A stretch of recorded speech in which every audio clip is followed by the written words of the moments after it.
पहिए का आविष्कार किस काल में हुआ था? तो ये नवपाषाण काल में हुआ था पहिए का आविष्कार।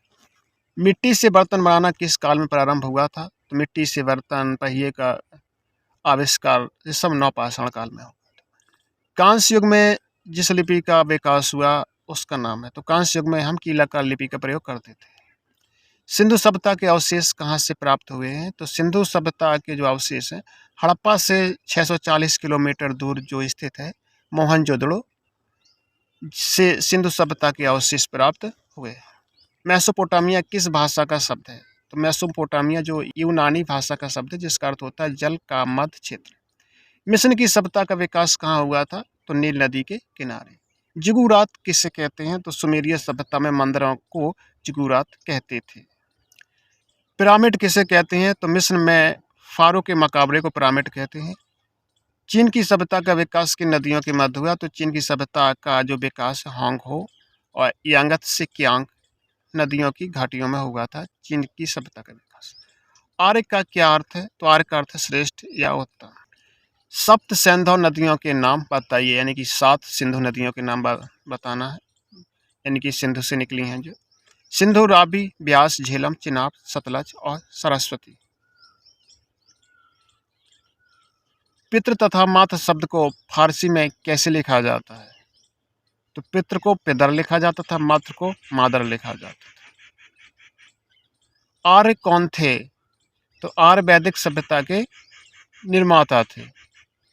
वेद शब्द का अर्थ बताइए। तो वेद शब्द विद धातु से बना है, इसका अर्थ है जानना। समानता इसका अर्थ है ज्ञान। 4 वेदों के नाम लिखिए। तो ऋग्वेद, यजुर्वेद, सामवेद और अर्थवेद। पद्मावत किसकी रचना है? तो पद्मावत मलिक मोहम्मद जायसी की रचना है। संपूर्ण वैदिक साहित्य की रचना किस समय काल में हुई? तो ये 1500 ईसा पूर्व से 600 ईसा पूर्व।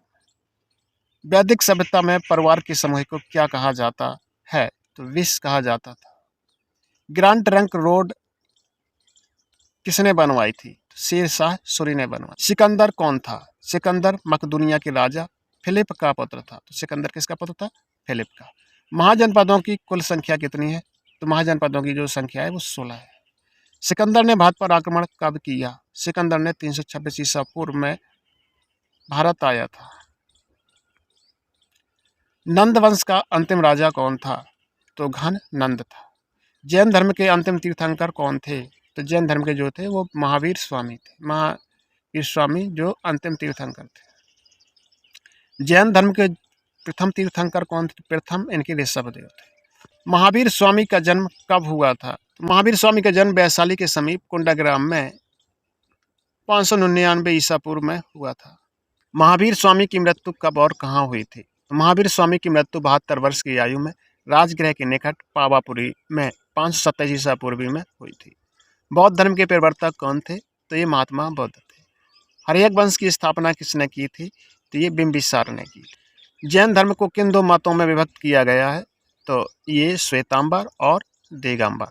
महात्मा बुद्ध का जन्म कहाँ हुआ था? तो महात्मा बुद्ध का जन्म कपिलवस्तु के समीप लुम्बिनी ग्राम में हुआ था।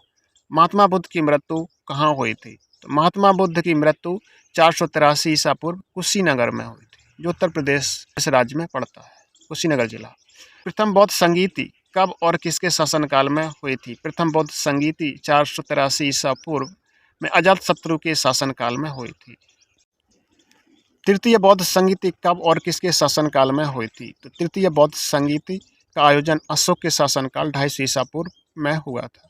धम्म किसे कहते हैं? धर्म को पाली भाषा में धम्म कहते हैं। धम्म महामात्र किसे कहा गया है? अशोक के जीवन के बारे में प्रजा को सही राह दिखाने के लिए अलग से एक अधिकारी रखे जिन्हें धम्म महामात्र कहा गया। चतुर्थ बौद्ध संगीति किसके शासनकाल में हुई थी? तो ये कनिष्क के शासनकाल में हुई थी। जैन धर्म में कुल कितने तीर्थंकर का वर्णन है? जैन धर्म में 24 तीर्थंकरों का वर्णन है। त्रिरत्न से क्या अभिप्राय है? त्रिरत्न से अभिप्राय है सम्यक ज्ञान, सम्यक दर्शन और सम्यक चरित्र। जैन धर्म के 5 महाव्रत कौन से हैं? तो जैन धर्म के 5 महाव्रत हैं सत्य, अहिंसा, आस्तेय, अपरिग्रह और ब्रह्मचार्य। जैन धर्म में कौन से 4 आर्य सत्यों का वर्णन है? जैन धर्म में वर्णित 4 आर्य सत्य निम्नवत हैं। दुख, समुदय, दुख निरोध तथा दुख निरोध गामिनी प्रतिपदा। जैन धर्म में वर्णित अष्टांग मार्गों का नाम लिखिए। तो अष्टांगिक मार्ग हैं सम्यक दृष्टि, सम्यक संकल्प, सम्यक वचन, सम्यक कर्म, सम्यक आजीव, सम्यक व्यायाम, सम्यक स्मृति, सम्यक समाधि। महापरिनिर्वाण से आपका क्या अभिप्राय है? तो महापरिनिर्वाण से अभिप्राय है महात्मा बुद्ध का देहावसान से। महात्मा बुद्ध ने अपना पहला उपदेश कहाँ दिया था? तो सारनाथ में दिया था। राष्ट्रगान के रचयिता कौन थे? तो राष्ट्रगान के रचयिता गुरुदेव रविंद्रनाथ टैगोर थे। जलमंडल क्या है? तो जलमंडल यानी जो जल से भरपूर हो। जलमंडल से अर्थ है जल की उस परत से पृथ्वी की सतह पर जल भरा हुआ है, महासागरों, झीलों, नदियों तथा अन्य जलाशयों के रूप में फैली है। पृथ्वी की सतह के लगभग 65% पर जल का विस्तार है, इसलिए पृथ्वी को जलीय ग्रह भी कहते हैं।